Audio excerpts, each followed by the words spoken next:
नमस्कार दोस्तों, मैं हूं डॉक्टर मनीष। आपका स्वागत है हमारे इस चैनल पर। देखिए, बहुत सारे क्वेश्चंस हमारे माइंड में रहते हैं जब भी हम पाइल्स से पीड़ित होते हैं। तो पाइल्स में सबसे पहला नाम आता है क्षार सूत्र सर्जरी का। तो क्षार सूत्र आखिर है क्या, और क्षार सूत्र हमें क्यों करवाना चाहिए, कब करवाना चाहिए? देखिए, पहले तो ये क्षार सूत्र है क्या। तो क्षार सूत्र ये है, क्षार सूत्र एक थ्रेड होता है, धागा होता है, जिसके जिसके ऊपर एक क्षार की लेयर लगी होती है। मतलब जिसके ऊपर क्षार मेडिकेटेड एक मेडिसिन होती है, क्षार, उसकी कोटिंग लगी होती है, और उस धागे को बाद में बंद कर दिया जाता है एक इस तरह की टेस्ट ट्यूब में, जो बिल्कुल स्ट्राइल होती है। और इसे क्षार सूत्र जो पैरासर्जिकल प्रोसीजर है उसमें हम यूज करते हैं। चलिए आइए, उसके बाद देखिए आजकल ये ज्यादा प्रचलित क्यों है। क्षार सूत्र बहुत ज्यादा प्रचलित आजकल इसीलिए है क्योंकि ये बहुत ज्यादा कॉस्ट इफेक्टिव है। और देखिए, हमारी जो भारत की ज्यादा जनसंख्या है वो छोटे छोटे काम करके अपना जीवन निर्वाह कर रही है। और यहाँ पर आप देख सकते हो कि जब भी हम क्षार सूत्र के लिए पेशेंट को बुलाते हैं तो हम उसको सिर्फ 2 घंटे के लिए यहाँ पर रखते हैं, और उसके बाद उसे 2 घंटे के बाद छुट्टी मिल जाती है। मतलब क्या है कि जिस दिन आपका क्षार सूत्र किया उस दिन आपको सिर्फ 2 घंटे ही क्लिनिक पे रहना है, और दूसरे दिन आप अपने काम पे जा सकते हो, और आपका कोई भी काम इसकी वजह से हैम्पर नहीं होता। क्या क्षार सूत्र से फिस्टुला ही ठीक हो सकता है, या फिर पाइल्स, बवासीर और फिशर में भी ये इफेक्टिव है? देखिए, बात यह है कि फिस्टुला, जब हम बात करते हैं भगंदर की, तो भगंदर में हम क्षार सूत्र का थ्रेड डाल देते हैं।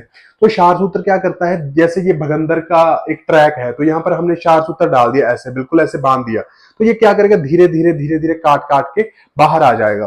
ठीक है। बवासीर में जब जब हम बवासीर में क्षार सूत्र करते हैं तो ये बिल्कुल सिमिलर होता है, जैसे कि हमने स्टेपल टेक्निक का के बारे में सुना होता है। आपने सुना होगा स्टेपल टेक्निक होती है। तो हम क्या करते हैं, जब भी ऐसे कोई मस्से होते हैं, ऐसा कोई मस्सा लटकता है, तो उसकी रूट पे क्षार सूत्र लाइगेट कर देते हैं। तो जब भी हम उसके बेस पे क्षार सूत्र लाइगेट कर देते हैं तो वो सूख जाता है। सूख के क्या होता है, मस्सा जब सूख जाता है तो वो जड़ से गिर जाता है।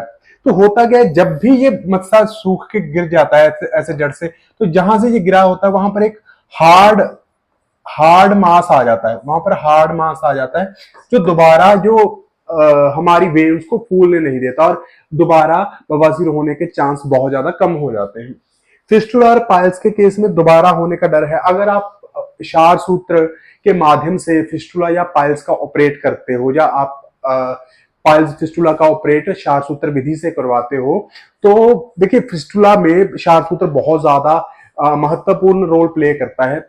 अगर मल्टीपल फिस्टुला है तो आपको करवाना ही क्षार सूत्र चाहिए, क्योंकि लेजर सर्जरी में इसके फेलियर होने के चांसेस बहुत ज्यादा रहते हैं। जबकि क्षार सूत्र है वो धीरे धीरे धीरे धीरे काटता है, और इसके फेलियर के चांस बहुत ज्यादा कम हो जाते हैं।